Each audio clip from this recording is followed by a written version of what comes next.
All right, we're live. At least that's what it tells me. So we got Reed Coverdale back. Sent out a bunch of stuff. I'm seriously ripping off your Twitter thing that, if you subscribe, then I'll follow you on Twitter. So obviously Reed just got off work, but his beard game is doing much better than mine. I got a beard like a 14-year-old boy for some reason. So, yeah, we talked last time a little bit about education, things of that nature. I want to jump in with a pretty specific question that I kind of thought of last night. Why do people either fear or hate freedom? I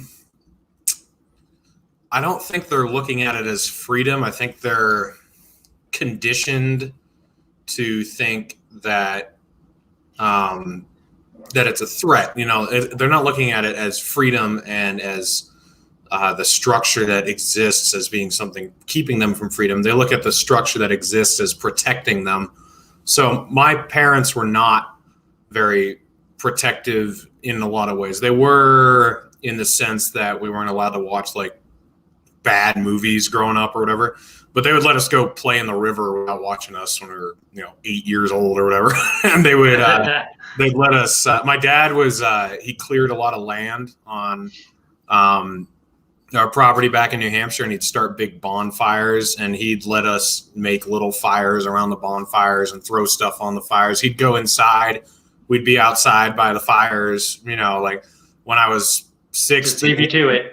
Yeah, when I was 16, he'd let me go with my friends, go backpacking for 3 or 4 days, 100 miles from home. So, to me, that was freedom. But to a lot of other kids, they were terrified, some of them, at the prospect of like, whoa, you'd go 100 miles from your house? Well, do you bring a GPS tracker with you, or like or when we were younger, like when we'd go to the river and jump. Did you have a GPS tracker at that age? No. I don't know how old you are, but no, I'm 27, so that would have been in 2000. Oh man, I got 10 years on you. Wow. Yeah. But that would have been back in like 2010 when I was doing that. But still, like they didn't have the type of stuff that. Back when a GPS tracker cost like $1,000. Yeah, exactly. But, to me, like freedom in a lot of ways was just kind of second nature. And I remember bringing more protected kids with me, and they were just terrified of everything. Like what's going to happen if this happens? I'd be like, it's not going to happen. Don't worry about it. They were scared of bears, in the woods in New Hampshire. It's like black bears, and they don't eat meat. Yeah, I don't know. So it's just like if you're brought up. Wait, black bears don't eat meat? Well, they, like squirrels sometimes, or like, but they're not like carnivores. What they can scavenge, they're not. Yeah. They're not going to run you down. Unless they're sick, pretty much. No. Okay. So I viewed it as freedom, but a lot of kids who grew up in much more restrictive households, they were terrified at the prospect of not having protection all the time. So I think that's what it is. It's not so much that they hate freedom. It's just that they don't look at it as freedom. They look at as what exists as necessary protection. I think that's what it is. But okay, well, that explains half of them. Half of them hate freedom. It seems like. I mean, it seems to me now. I'm not going to point fingers anywhere. I will say that I think what you described speaks to me a lot of Republicans, I guess, where they're afraid of what could happen, and so they don't see it as that opportunity of freedom to go hiking, like you said. But there's another side to this equation that seems like they have a big problem with you having the freedom to do things, to the point that I've seen people say, well, if we all have to wear a mask, why don't they have to wear a mask? And that's what I mean by that, is that they seem to think that they have, I guess, that if they feel oppressed, you should feel oppressed with them, or if you refuse to play that particular game with them, then somehow you're oppressing them, which I find odd, because it seems to me like you hate freedom. Yeah, so that would be kind of like the parents of the kids who would see my parents let me do the stuff that they would let me do. You know, you don't have to let your kids do the same thing. You have the freedom to discipline them or keep them, you know, coddled to whatever degree you want. But when they'd see my parents let me do the stuff they do, they'd get angry sometimes. And sometimes they'd call, be like, I can't believe you're letting your kid do that. So maybe it's guilt almost, you know, it's like jealousy a little bit, because I think some of those parents were like, man, you guys are like badass parents letting your kids do that. And I'm just too scared to let them do that. And so I won't let them do that. So that makes me upset that you're cooler than me. You know, it's kind of that complex of like, yeah, I think it comes down to jealousy, you know, yeah, I don't know. It's tough. Like that mindset, I've never really understood completely, because it's just I think that's because of the way you were raised. Yeah, exactly. So cool. I thought about that because so I had, I guess, the only version I would know of a viral tweet yesterday, and it's still going a little bit, where I simply tweeted out that maybe it's time for libertarians and anarchists to come together and buy a city. I meant to put buy or build. Yeah. I wound up with buy. Because either way, whether you buy it or you build it, it's non-aggressive. You're doing it of your own accord. Everyone's on the same page. You know what I mean? Yeah. And for the most part, I mean, it was pretty. Most people were they liked the idea. You know, there was backlash. There were some people that did not care for it at all. They made it more than clear they thought that I was a moron, which is fine. I don't care. You know, but my thinking in this is that it made me think, like, why do these people fear and or hate that particular situation? So I wanted to get your thoughts on that. So moving along here, I saw a story, and I just want to get your thoughts on it because your father is a teacher, and we did delve a little into education. What are your thoughts? We currently have separation of church and state. You know, that's what they call it, whatever. Yeah. And so schools aren't allowed. I mean, to a point now, you're not even allowed to pray. If you're a student in some schools, you can be expelled for that. There is a district in California, I won't name them because I don't want to give them any credence, that it has been reported. Now, I don't know 100% if it's true, but it's been reported by a lot of different outlets that they are teaching the children there Mayan prayers to pray to the Mayan gods. Mm-hmm. Thoughts? I believe in the separation of church and state. So the fact that they're teaching, what do you mean? Like in a historical sense, or they're requiring? No. They're saying it's for diversity. So in what are they're just requiring them to pray, or yes. Requiring them to do these Mayan chants and Mayan prayers, and they're saying that essentially what it comes down to is that because we were founded on Judeo-Christian nation, that we didn't learn the religious whatever of these other nations, and so they're making them learn them. And I wouldn't have an issue if it was historically teaching them, but they're having them do chants and pray. So is it in history class, or are they just like... It's a diversity training. For every student, no matter what? Yes. Yeah, I mean, I'd have to hear more about the details, but I mean, the way you're describing it, it sounds pretty weird. I mean, I don't want them... If I'm required to send my kids to a public school, I don't want indoctrination of any religion, you know, Islam, Christianity, Judaism, Buddhism, you know, I don't care what it is. Any of the isms. I want them to learn about them. You know, I want them to hear about them. But from a historical sense. Yeah, historical sense and a non-biased learning sense, you know. And right. So, just your education. Yeah, that's my position on religion in schools. Like, I mean, if you want to go to a Christian school, then fine, pay for your kid to go to a Christian school or a Muslim school, whatever. Like that's cool too. But in a public school, if we're going to have public schools, then yeah, I mean, it shouldn't. You shouldn't be pushing any religion on anybody in those schools. I don't think so. Right, I agree with that. So you're from New Hampshire, so I'm sure you've heard of the New Hampshire Free State Project. Yep. What are your thoughts on that as a whole? I don't think it's very successful. I like the idea. I think it's great, but it depends on what you view as success. Like, we only have one state gun law, so that's pretty cool. Other than that, we just have to adhere to federal ones. But what is that gun law? It's something about like carrying a rifle on a four-wheel on an ATV, like in a state park or something. There's some dumb law, like, or in your vehicle in a state park or something. So obviously someone got shot or something and they made a law. I mean, who knows what it was, but but even on guns, we're behind other states. Like Wyoming, I believe, doesn't follow federal gun laws. They were just like, fuck you, we're gonna make our own. To a point, they have to on national park land. Other than that, no, they don't. They don't give a damn.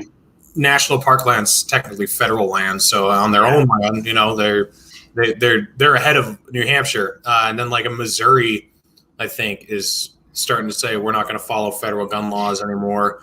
I think they just passed a thing that said that you couldn't even enforce a federal gun law in that state. Then Oklahoma I think the Senate just passed a resolution to be a Second Amendment sanctuary state. So all that to say, like, that guns is probably the only thing New Hampshire can really brag about being free on. That and seatbelts. We don't have to wear seatbelts once you're over 18. I think we're the only. Which just seems like one of the most retarded things to focus on.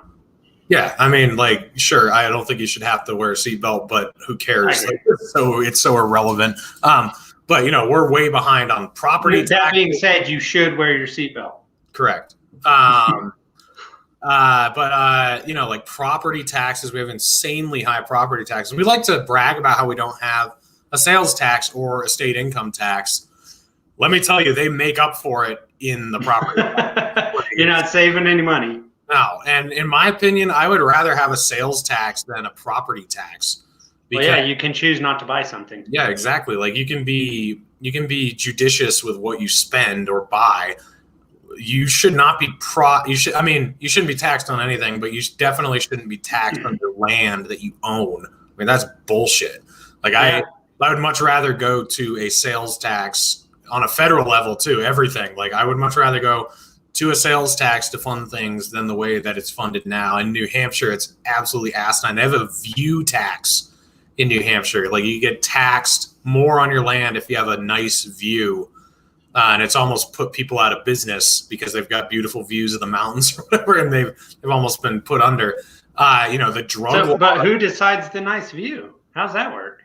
I don't actually really know because I've never lived on a piece of property that had a beautiful view. But I think it's just assessed by the tax assessor, probably. Right. Along with the value of your house and everything.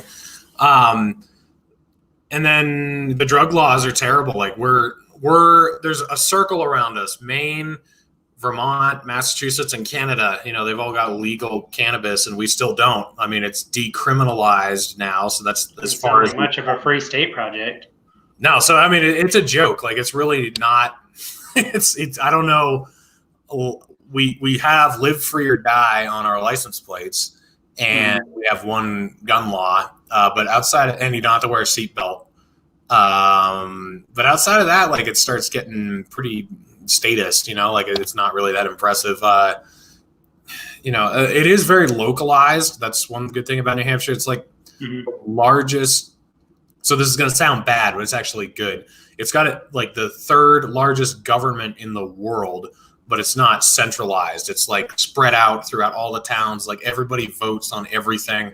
So it's very like representative government. So it's actually very localized. Yeah. So it's actually better than a lot of other forms. And actually, if you think about it, like the bigger government you have, if it's really decentralized, you're actually getting closer to anarchy because then you're having everybody involved with every decision that's going on, in their own little town or whatever. So that aspect is pretty good. But the other thing is like the state legislature is all boomers. That's why there's why the drug laws.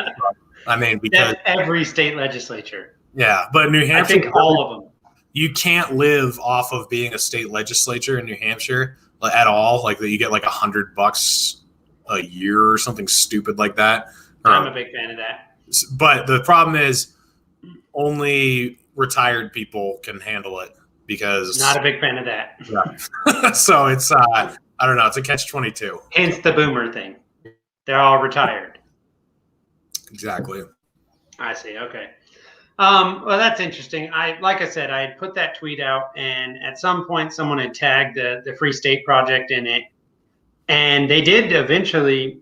Sometime today, they had commented on it that that it was slow going, but they were making progress. That I guess they said they had 20 to 25% of the state legislature now. In fact, the what do they call him? The speaker of the state legislature is now a free state person or whatever. Presented a picture of him. But my thinking on that was that I looked into it a little bit. I wanted to get some research into it. I knew you were from New Hampshire. That's why I wanted to ask you. But I wanted to look into it. And it doesn't really seem to me like they've accomplished much at all. And part of my thinking, because a lot of people said, like one guy I remember, I didn't comment on his tweet, but he had said that someone had done that with a small state, and because it hadn't really got anywhere. And my thinking on that was, well, you got to start small. They might have jumped the gun, might have went a little overboard. Maybe you prove it in a small scale, and then you can expand it, like a virus. And it would be a virus to the boomers. But anyway, I just wanted to touch on that with you. I watched an episode you did with, I'm probably going to butcher her last name, but Olivia Rondeau. Yeah, Rondeau. Rondeau, okay. And there was a section of that conversation that made me giggle quite a bit, actually. Because you two were discussing your Republican roots, essentially. You know what I mean?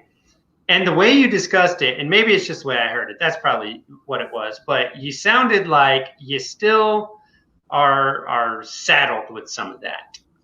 And I want to know, she was asking you about your journey from Republicanism to libertarianism to now you're pushing that threshold where you're like, I don't even care, But one thing you guys both said was black-pilled.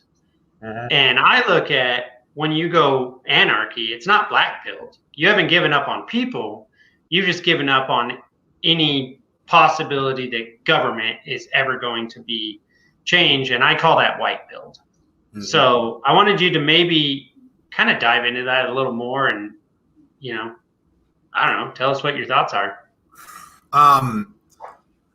So I am pretty skeptical of American people in general.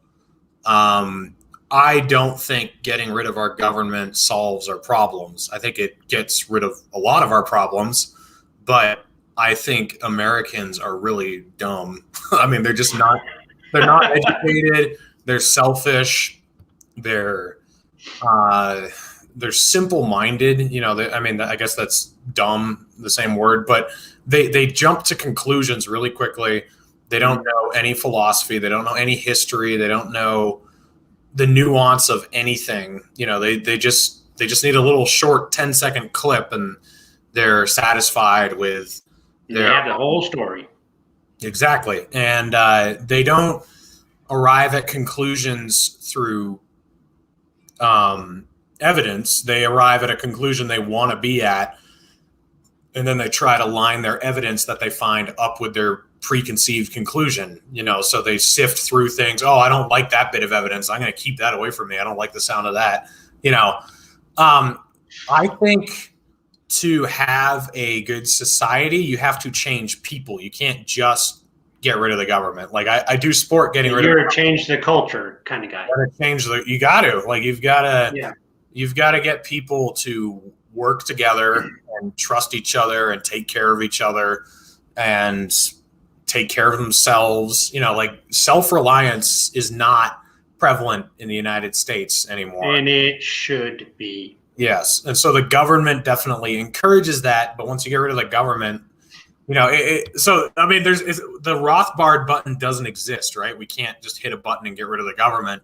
The way that we're going to be able to phase out the government is by getting. Which I don't know that would actually be the best idea.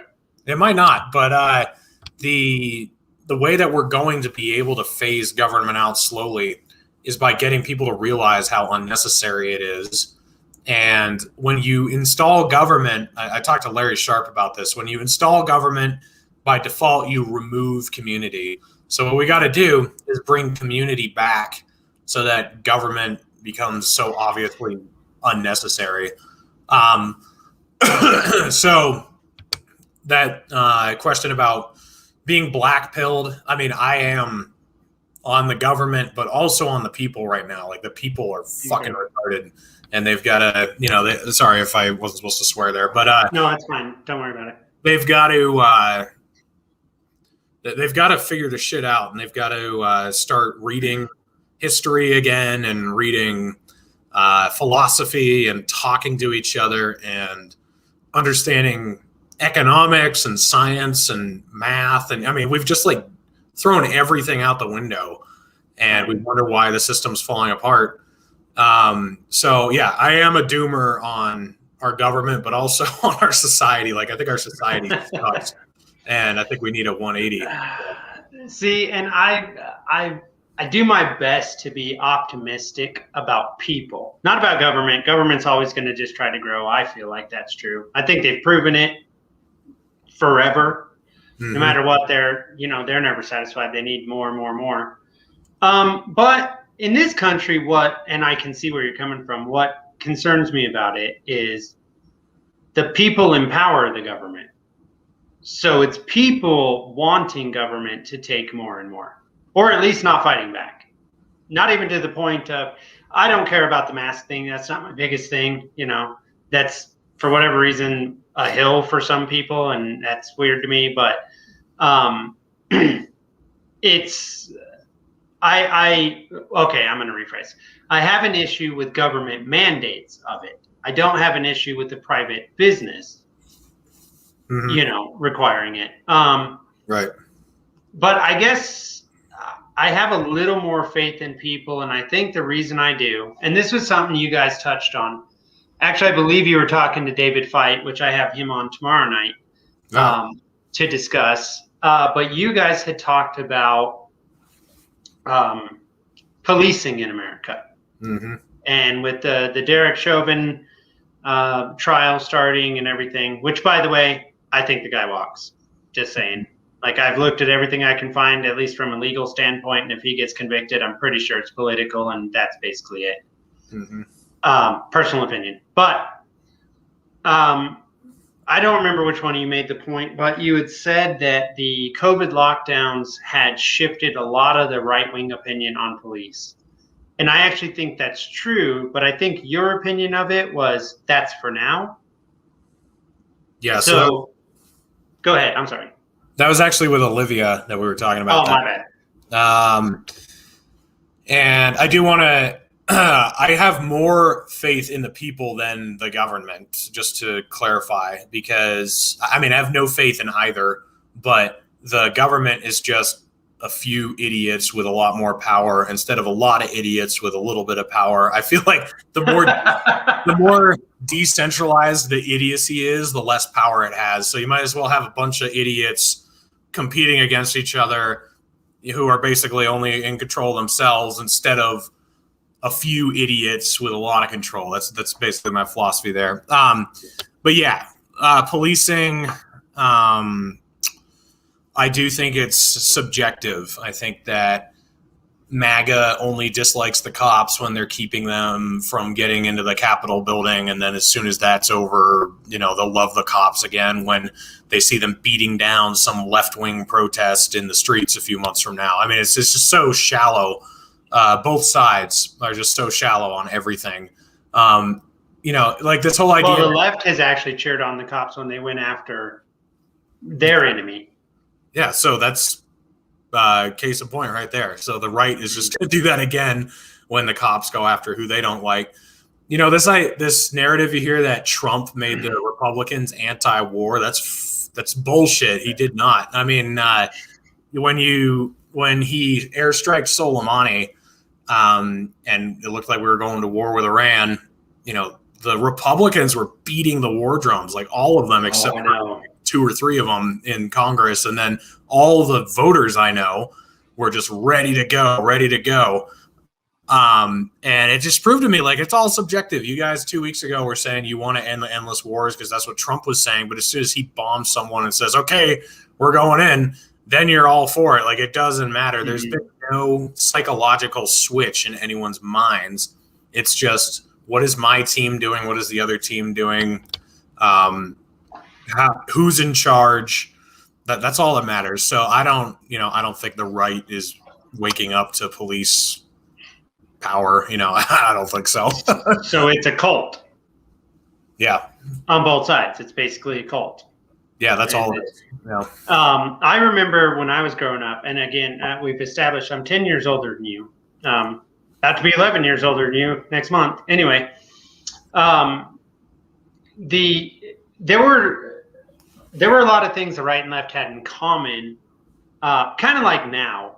The difference was where they had common ground, very often they would find that common ground and kind of work together to try to deal with whatever particular issue was going on. The right was always like very pro-cop, pro-military, pro all that stuff. You know what I mean? Yeah. The left was at least seemingly a little more hesitant towards that. Sometimes. Now, even when they agree, they don't work together. They refuse. I don't remember exactly what it was, but AOC had tweeted something out. Ted Cruz said, hey, I'd work with you on that. She said, hey, you tried to have me murdered or something. And I'm like, what is happening? Is there a bridge in government, in your opinion, where that shit stops and they can knock it off? Is there anyone in government, I should say? Joe Biden's not the guy, I know that. But is there anyone currently seated anywhere that can say, knock it off? We have real problems we need to focus on. Stop saying the other one tried to have you murdered. Is that real? I mean, is there anyone, in your opinion? So to me, that is all optics still. All the screeching at each other. I mean, if you look at the important bills, look at how people vote, and they still get along pretty well on certain issues, like that. The prime example of that was that stimulus bill that passed right before Christmas. 59 people voted against it. And then we're supposed to think that the Democrats and Republicans are diametrically opposed. 59 in the House. 59 in the House. No, 59 altogether. It was total? 50. Oh my God. It was 6 Republicans in the Senate and 52 mix and matches. It was 50 Republicans, 2 Democrats, and then Justin Amash in the House. So it was 59. Wow. Out of 538. So you had Bernie Sanders and Dan Crenshaw on the same side of that. You had AOC and Tom Cotton on the same side of that. So all these people that supposedly didn't Ilhan Omar vote against that one too? No, it was just Rashida Tlaib and Tulsi Gabbard. Oh, Rashida Tlaib. Okay, I knew it was one of those. I always mix up the 4 of them. Yeah, they're interchangeable. They're all. It's like almost like they play tag on whose turn it is. Yeah, I know. The squad. But we're supposed to. But they all came together, right? What's that? They all came together. Republicans, Democrats. They all came together to burn money because that's what they're doing. Yeah. So there still is a wide bipartisan consensus to do certain things, go to war, spend money, expand the power of the government. Most people fall in line for that every single time. But they have to keep the optics up that they hate each other. So that's what they do. As far as people who work together on good things, I'm going to give this to Rand Paul. He does that a lot. Like, he goes across the aisle. He's worked with Kamala Harris, and he's worked with like Cory Booker. He's worked with people in the House. He's worked with AOC. He is a very bipartisan legislator. The thing is, like, he's giving into the polarization right now. Like, he's just talking about how horrible the Democrats are and how they want to defund the police and they're communists or whatever, when they're when they're really just the same Republicans. But he's someone who has done a lot of bipartisan legislating. Thomas Massey is another good one. Thomas Massey is my favorite person in both houses of the Congress and all of the federal government. Thomas Massey is the only one I actually trust. Well, I do trust Rand Paul. I don't know if I trust Rand Paul anymore. You said something on Olivia's show that struck a nerve in me, and it's the same thing that, well, I guess you just pointed it out, but it put words to what my issue I've always had with Rand Paul, which is his rhetoric doesn't match his voting record. Right. His voting record is very good, but his rhetoric is like, what are you doing? Which is the opposite problem of most people. Most people have great rhetoric, and then their voting record sucks. It's really weird with him. He's the other way. He's interesting. The other guy is Pete Mayer. Justin. I like Pete. I do like that guy. He's I actually like him more than Rand Paul right now. I would go. Well, but you have a love-hate thing with Rand Paul that most people don't have. Yeah. So I mean, you guys got to remember, Rand is who brought me in the beginning. Yeah. I mean, he's like the godfather of my libertarian becoming, So like, a lot of people are like that with Bernie Sanders on the left. Bernie inspired them, and they're like actual hardcore progressive socialists, which Bernie isn't. He's a corporate sellout. He's a hack. Yep. So that, you see a lot of Bernie supporters who hate Bernie now. They're just like, who are you? Yeah. So that's kind of how I am with Rand, but I just realized Rand is better than Bernie because at least he votes well. Bernie's a sellout in his rhetoric and in his voting record. Like, he shills for the Democrats and votes for them. Rand at least just shills for the Republicans. He doesn't vote with them. So, that makes him a little bit better. But I agree with you.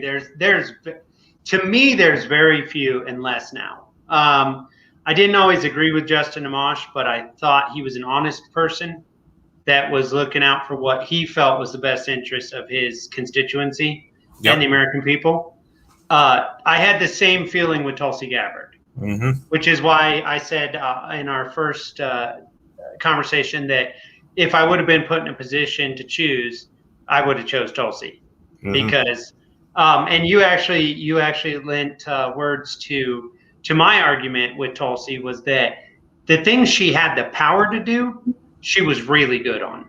Right. And the things she didn't have the power to do, she didn't have the power to do. So I don't care. Yeah, exactly. It's fine. And so I would have chose her, Yeah. I thought your argument on that was brilliant, by the way. But out of all of them, Thomas Massey is my favorite as far as I think he's just such a good, honest person. And he practices what the Democrats preach, which I find hilarious. I don't know if you ever saw the documentary, but his house is all run on solar. There's a Tesla. Yeah. You know what I mean? He practices what they preach. But I knew that I really liked Thomas Massey when the CARES Act was being passed. Oh, yeah. And he said, hey, you people have to come to work to vote, And he got hit by both sides. I was like, okay, my problem is that he's never I don't think he'll ever have the status to try to reach to a higher reign. But I see him kind of as Ron Paul-like more than Rand Paul. And that's really irritating to me. That just irks me. I don't know why. Yeah, no, he is. He's more like Ron than Rand is. Rand, yeah. And I love Massey.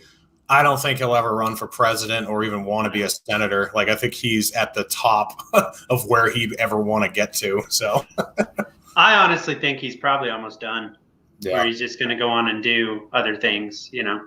Yeah. I think he's going to pull a Justin Amash and be like, all right, we're out of we're done. You know what I mean? Oh, yeah, I got a question. Which is sad. Do you agree with what I said on Olivia's show that Justin Amash might not run for president? Like, I've thought for like a year that he'd run in 4 years, but after watching, I don't know if you saw his show with Michael Malice, I was like, I did. Dang, maybe this guy's not going to run. That was my takeaway. But I think he'd have to get prodded pretty hard by people to do it. I agreed with you. I don't think that he will. I got that same impression. Yeah. See, here's the thing: you never know who's going to run. You know, so you don't know who will show up to the party, so to speak. I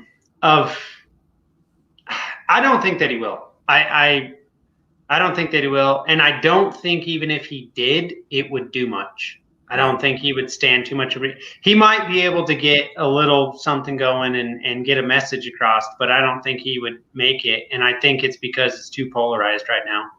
I don't think, you know how that term, it's always darkest before the dawn.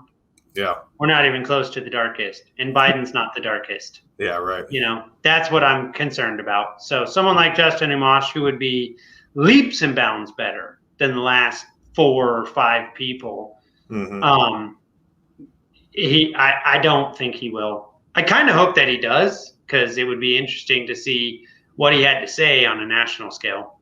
I don't think that he will. I think he would do better than anyone else has. I think he would. Yeah, you know, I can see him getting on the debates if they didn't just keep raising. They'll just say, "Oh, you need 30%, you need 40." You know, that's what'll happen. And that's what they do. Yeah. I hate that part, because I'm like, you know, that was one of the things that I think Ron Paul actually caused a lot of that. Honestly, if you look historically at their reasoning behind things, and you got to have this much in the polls, or you got to do that, or whatever nonsense rules they came up with, Ron Paul caused it, because they would make these arbitrary numbers. He'd reach them. They'd have to let him on the stage. He'd make everyone look dumb. And of course, the mainstream and, you know, the, I guess, quote unquote, deep state is like, we cannot let this terrible, terrible person take away all our power. Yeah.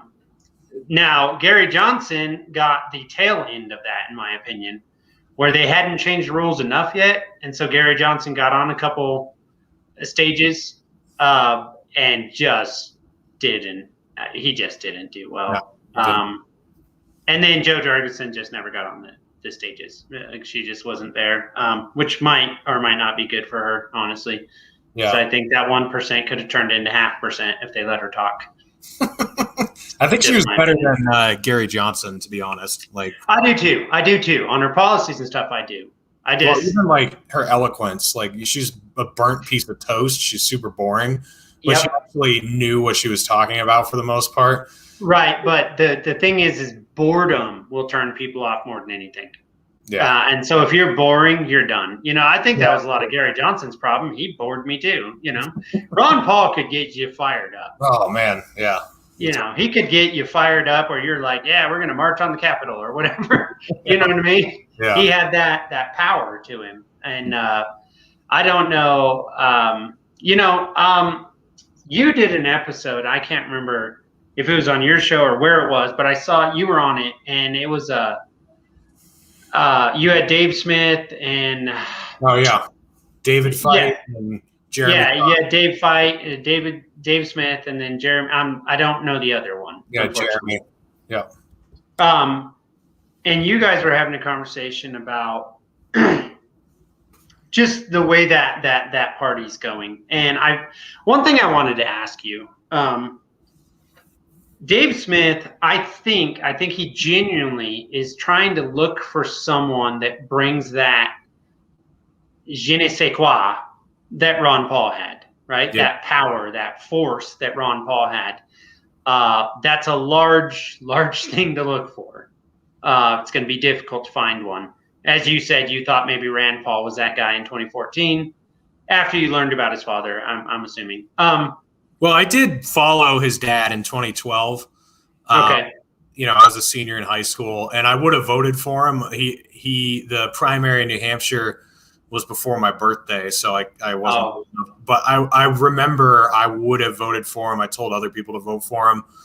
So I was paying attention to him. I knew who he was. I just wasn't a libertarian yet. Rand Paul is the guy who brought me pulled you in. Gotcha. Yeah. Okay. Well, to my point, I think, and I genuinely think that what Dave Smith is doing is genuinely looking for the next Ron Paul. Mm-hmm. What do you think? Is he the next Ron Paul? I don't think we have another Ron Paul because think about Ron Paul, veteran, 20 years in office with an impeccable voting record. Impeccable. I've went through it. I know, it's amazing. Inspirational speaker, guy who just knows monetary policy like the back of his hand. We don't have that. Dave so Smith. There is gone. I mean, unless you can, I don't know, unless you can do a brain transplant with Tulsi Gabbard or something. What I meant by next Ron Paul is someone with that same force, that same power that he had, that intellect that is incapable to reach for most people. Yeah, I mean, I like Dave Smith. I will certainly vote for him if he's the nominee. And, I'm friends with him. I think he's a great guy. I don't know. He's been a comedian and he's been kind of a shit poster and he drags people who disagree with him on everything. I've been seeing your problem. He's maturing. He's been maturing over the last few months. Intentionally, mostly because we kind of called him out on it. I don't know. That was what that video that you were referencing was about. Actually, it was the libertarian unity thing. If he can prove that he's the guy, that would be great. But I think he's got a ways to go. He's got to prove that he's a voice for liberty, not for himself. Not just for his own version of liberty, that he's going to represent a broad group of people, because that's what Ron Paul was. Ron Paul was not exclusionary, and he didn't drag people who disagreed with him. He was best friends with Dennis Kucinich, and he said he would put Dennis Kucinich in his cabinet. Ralph Nader. And Dennis Kucinich, when he ran, he said he'd choose Ron Paul as his running mate, maybe. This whole idea that those icky progressives or those icky conservatives, I just don't feel that way about them. Yeah, I mean, Ron Paul was very open-armed to everybody who cared about liberty. Mm-hmm. So I think Dave, it'll be interesting to see what he does. I don't know. I don't think he's ever even expressed that he would be interested in that side of things.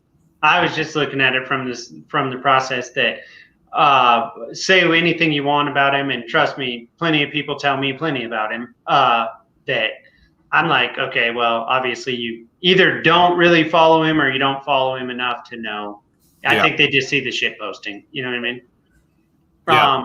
But the thing is that one thing I will give him is he is putting in a lot of work to try to do his Mises caucus takeover or whatever. And I don't know.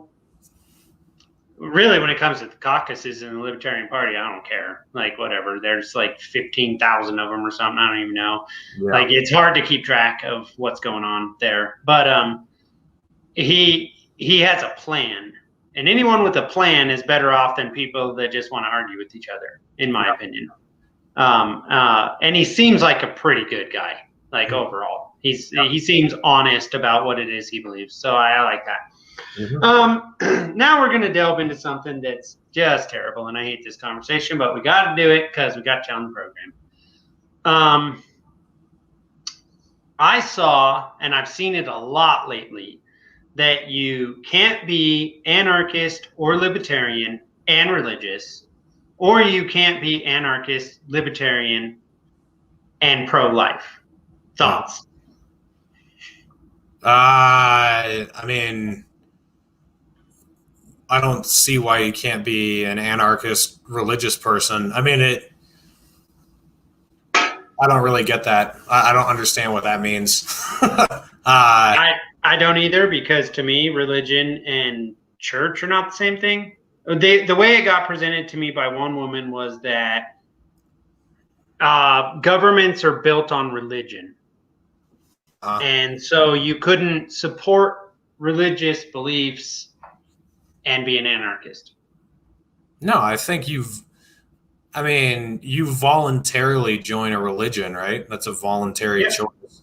I'm an atheist. That's a voluntary. Well, see, it's not a psychologically voluntary choice. If you actually believe what you're saying, that's not a decision you've made. That's happened beyond your control, right? Like you can't subconscious. Yeah, like I can't decide to believe in Jesus again right now. I can't just be like, okay, I believe in Jesus, because I'd be lying. It would be like, okay, I'm going to decide to believe in Santa Claus again. Like I can't just make myself believe that. Hey, what do you mean? Santa Claus isn't real? Just forget it. But as far as like if you're going to be part of an organized religion and go to church and everything, that's completely voluntary. So I don't see why you couldn't have churches and organizations in anarchist society. I don't see why not. Right. Pro-life, like what does that mean? Anti-abortion. They basically say that if you're some of the argument and blowback I've got from people is,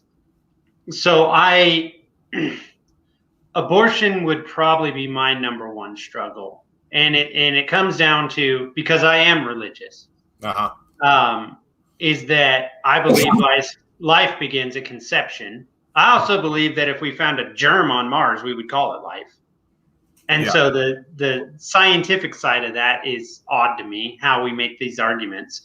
But that's how I believe. And so I don't like abortion. Yeah. But I don't know where it becomes, and so basically my ideology is heartbeat. If there's a heartbeat, I have an issue with this, because I guess I look at it that you made a choice, you chose wrong. You know what I mean? Yeah. And so they say that you can't be anarchist or libertarian and pro-life or anti-abortion or whatever. And I disagree with that argument, because my argument is you're not harming yourself, you're harming another. Yeah, so I am pretty pro-life myself. I don't think that banning abortion solves the problem. I mean, No, I don't either. So, I mean, I don't see how you can't be an anarchist to be pro-life. Like, if you want some sort of Leviathan state to regulate abortion and to come after, to be I mean, I don't even know how you keep track of abortion necessarily from a statist perspective. But yeah, I mean, as an anarch, I'm pretty pro-life. Like I would say, like, after the first trimester, I would think it would be wrong to have an abortion. That's pretty early, but I don't know, like the first trimester, that's 3 months, that's a bit of time. That's plenty of time to take care of it. So I'm for full access to contraceptives. I'm for people getting sex education so they know what they're doing. I think the shame of premarital sex is something that actually causes a lot of abortions, because people are terrified to admit that they've had sex outside of wedlock in religious communities. I think that's a big... Is that as bad now as it was, say, when even you were growing up, or when I was? I mean, we got 10 years, but... It's not as bad, but I mean, in the South, It's still there. It's still there.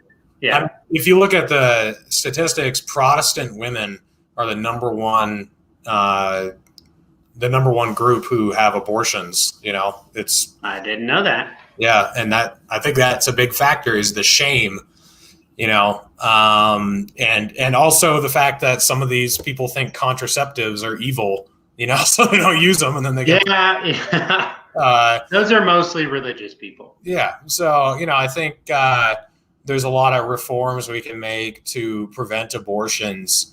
I don't really believe in the statist solution of just like banning them, because just like banning drugs or well, the problem is right now the statists aren't. I mean, there are statists that want to ban them, but the other statists are like pay for them. Yeah, they're going the other direction. You know what I mean? Yeah. Like, well, what was it? I don't remember which governor it was, but they had said after it was born, they'd have a discussion with the doctor, and I'm like, what are you talking about? Like now that's not. We're not even on, I don't know. Wow. Yeah. That's, I'm with you, man. That's always rough. You always run into it. And I found myself running into that a lot. Which I don't understand, but okay. Mow roads. That was the number one thing. That's the number one meme, right? With libertarians, anarchists, mow roads. How you going to build a road? Would you please explain to these nut bags how roads get built without a state forcing or forcefully taking money from you to build a crappy road that they don't maintain? Well, most roads aren't built by the state. They hire private companies. So all the state is a middleman. I mean, if the highway department itself does mostly maintenance. They never build the roads or repave the roads. It's private companies that the state hires out. So all you're doing is creating a middleman to pay for your road. You're just causing extra cost, right? Yeah. So here's the thing. Here's the argument I get. Yeah. How do you get the entire neighborhood to pay for the road? You got to go, they're not gonna, because they're going to say, I don't care if there's a pothole. Right? It's not in front of my house, so I don't care. So I don't know if Michael Malice came up with the word, but it's one of my favorite words, midwits. They understand how a road gets built, but they don't understand anything other than that, So I had mentioned on Twitter, like I said, about buying or building a city. Which is something I'm really actually looking into. I'm like really considering that. I think it's possible. I think we could pull it off if we wanted to. How do the roads get built? Like how can you, in layman's terms that the midwits can understand, how would one make sure that those roads not only got built but also stayed maintained? So basically, what you have to replace is the middleman who's collecting the money, right? Because as I said, the actual construction of the roads is done by private companies mostly anyway. So all you have to figure out is how you're getting the money to the private companies from you to the road. So, some libertarians are just autistic and they don't understand that, you still have to pay for things in an anarchist society. People who actually think about this stuff actually get it, but a lot of libertarians are just like, oh, no taxes, I could just live and everything's going to fall into place. It's like, well, no, you still have to pay for things. So, I think direct payments for use make a lot more sense than a general tax that's then distributed. So if you have, do you know Dan Berman, Dan Taxation's Theft Berman? Yes. Yeah, a little bit. I've seen some of the work. Yeah, I had him on my show and we talked about this, and he was saying, if you're someone who doesn't own a car and you live out in the woods, you shouldn't have to pay for the roads. You should have to pay. He's 100% right. Yeah, so you should have to pay for the roads if you're using the road, right? So, whether it's a toll or it's through like registration of your vehicle for going on that road, just different forms of direct payment for use instead of, oh, we're going to tax this much of your income every year, and then we're going to send this much to the road, this much to the library, this much to the fire department.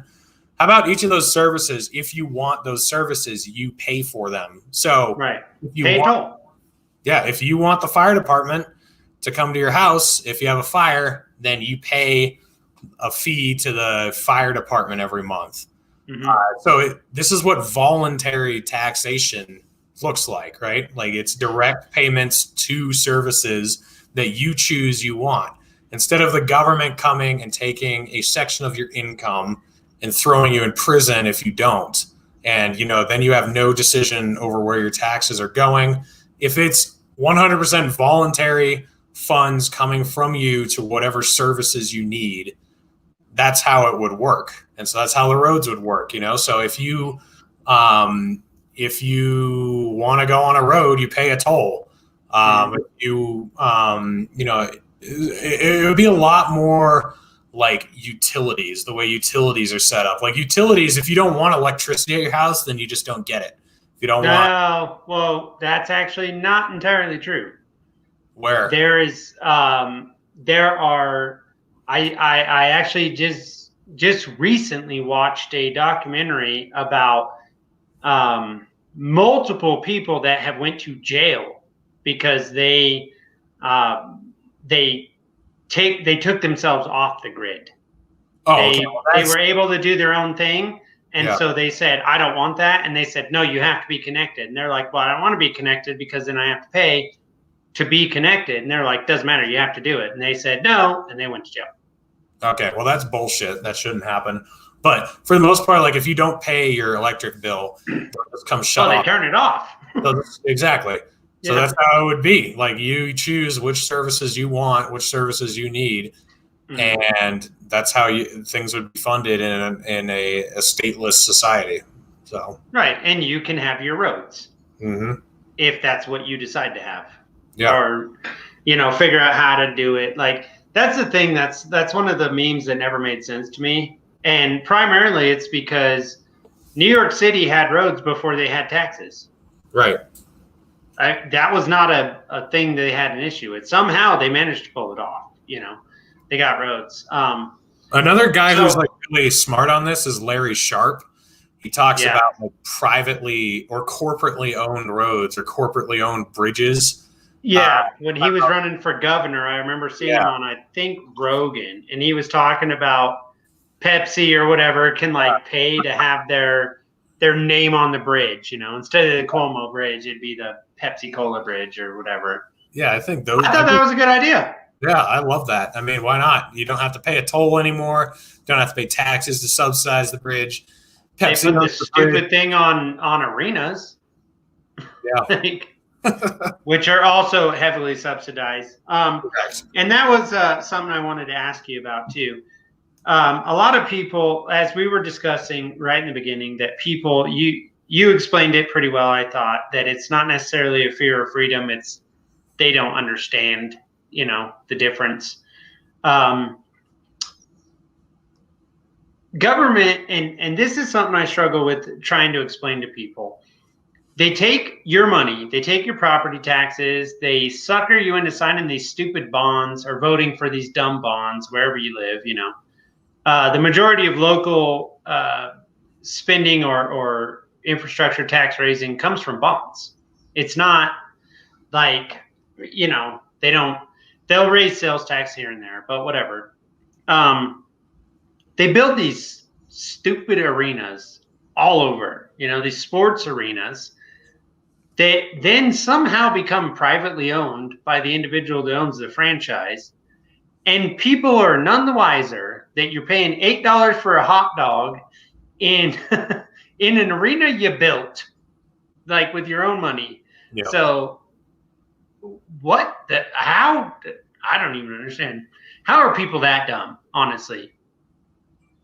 I don't know, man. It's textbook fascism is what it is when your tax money is subsidizing billionaires. I mean, that's pretty much fascism. Yeah. Yeah. I don't get that. Yeah. Everyone likes to call it communism, but it's like, or socialism. It's like, well, hey, we don't own the means of the production. It's still the rich. We're just paying for it for them. That's fascism, you know? You're totally right, though. Yeah, that is like so ironic. I mean, I think people just don't know. I really think that's what it is. I think if people actually knew where all this money was going, how much we subsidize, I think there'd be a revolution. I mean, even with dim-witted, stupid fucking Americans, like there still would be a revolution. They'd just be like, what? No way. You know, they just have no idea. I think you brought it up on one of your shows the other night that you have a buddy that went through this latest stimulus nonsense. They did this $2 trillion monstrosity, and he's like, I can only account for like $1 trillion of it. And you said something about they bury stuff, and like there will be like one sentence where it's like, oh, and this gets $700 million, and it's you know, they do it on purpose so you don't know what's going on. Yeah, exactly. I mean, you know, it's funny seeing the Republicans freak out about this monstrosity of a $1.9 trillion bill that's 700 pages long. Like, hey, when you guys were in charge, we passed a $2.4 trillion bill that was 5,500 pages long, and then a $2.7 trillion bill, you know, 7 or 8 months earlier that was I mean, it was the same. I think it was like 1,900 pages. Yeah, so it's like, shut up, you guys. Like, what was funny to me, and I want to ask you about this, H.R. 8, okay? That was a bill that just passed through the House of Representatives. Chuck Schumer says he's going to bring it up in the Senate. It's the gun background check expansion thing, right? Yeah. The bill's 8 pages. It's 8 pages. Yeah. One of the number one things I've heard most of my life because honestly, since I was like 13, I was like, why is this so many pages? Like they established a country in like a nightclub somewhere in the 17th century, you know, on like a couple pieces of parchment. And now we can't do anything without hundreds or thousands of pages of garbage. And my entire life, it's like, well, that's just the way it works. They have to negotiate. Right. And there's a lot of language and blah, blah, blah. And I remember the CARES Act. I remember a lot of people going, why can't you just send us money? Now, I disagree with just sending people money. I think that's retarded. But I do understand their concept of how can this thing not just be a paragraph? You know what I mean? Yeah. If you're going to send it to us and we don't have to pay it back, that's a sentence. You know what I mean? Send everyone this much money, done. Pass it, you're good, whatever. And a lot of the argument then was, well, they got to go back and forth, they got to negotiate, whatever. Well, H.R. 8 is 8 pages. Doesn't that just prove that they're full of it? Yeah, and I would say, like, you know, if we are going to spend all this money, I would much prefer just direct cash payments. I mean, $6 trillion, someone did the math the other day. We all would have $45,000 stimulus check. $44,284. Yeah, I mean, think of how much further that would have gone than what we've done. Like, well, they would have kept the small businesses alive just by spending the money there. Yeah, the businesses, no one would have gotten evicted. You know, if you could have stayed home if you had to. Well, my understanding is most people haven't been evicted, but they're going to be. Right. But we could have avoided that. Like this whole moratorium on rent, like how does that solve anything?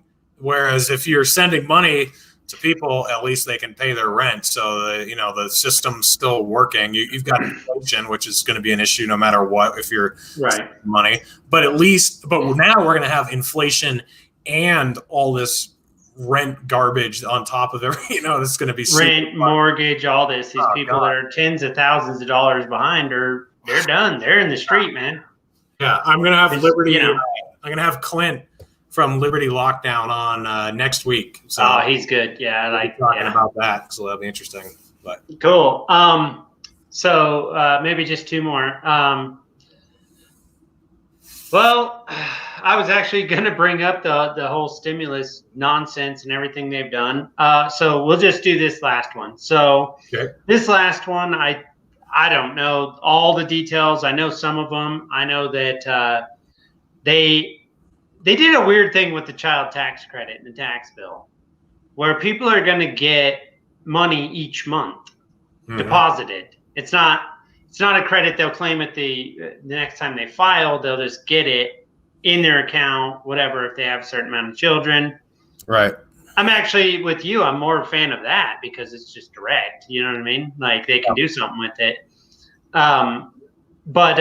So everyone, I guess if you're just a single, we'll go with that. You're supposed to get $1,400.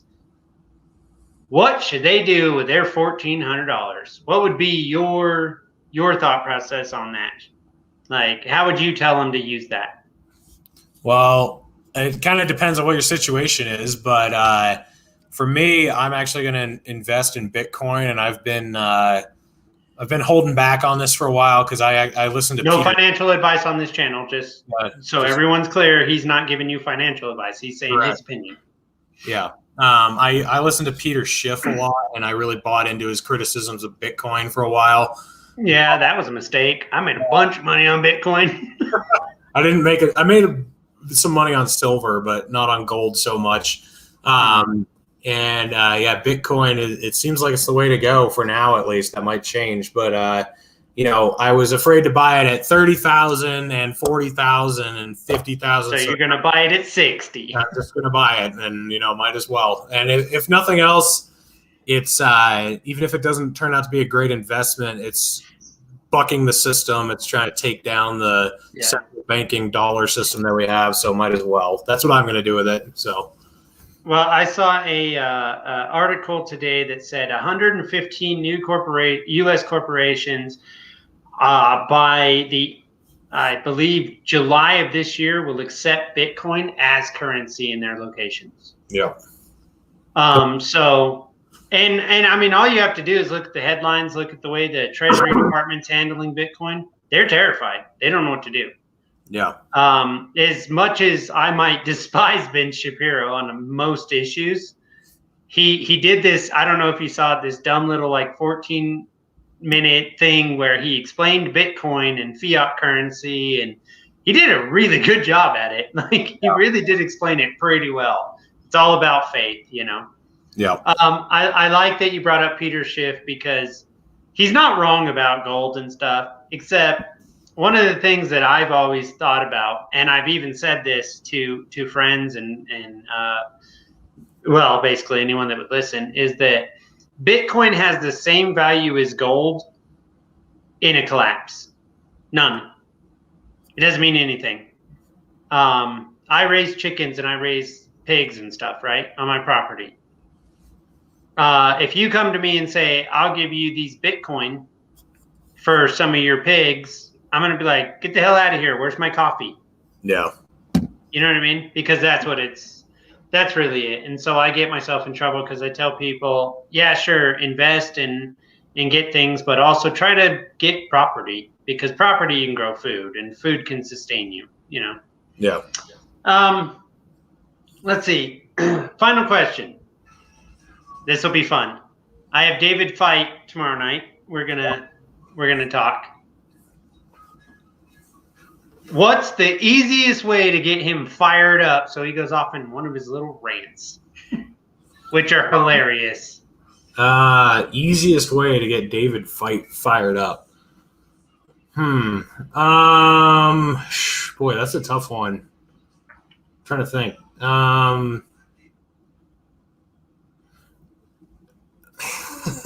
You could tell him, I don't know, try to defend the police somehow. Say something about how people who were brutalized by the police, they just should have done what they were told or something like that. Oh, they deserved it. Or something. Just follow the law. Yeah, just follow the law. Something like that. Okay. That's probably his. That's how I see him get triggered the most. And really? So that's his pressure point. Okay. Pressure point. All right, Reed, man, I really appreciate it, and we'll have to do it again sometime. I mean, yeah, for sure. I wasn't on your list last time. Eventually, I'm going to make your list. I'm going to be one of those guys you want to talk to. Well, thanks for having me on, man.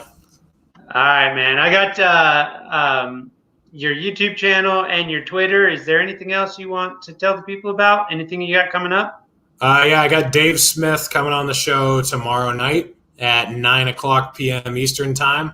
So tune in for that. I'll be posting a link to Twitter. It's going to be Is that going to be live or just, yeah, it's live? Okay. as long as it kind of depends on my work schedule, but as long as everything falls together, I'll be live with Dave Smith tomorrow at 9:00 p.m. Eastern time.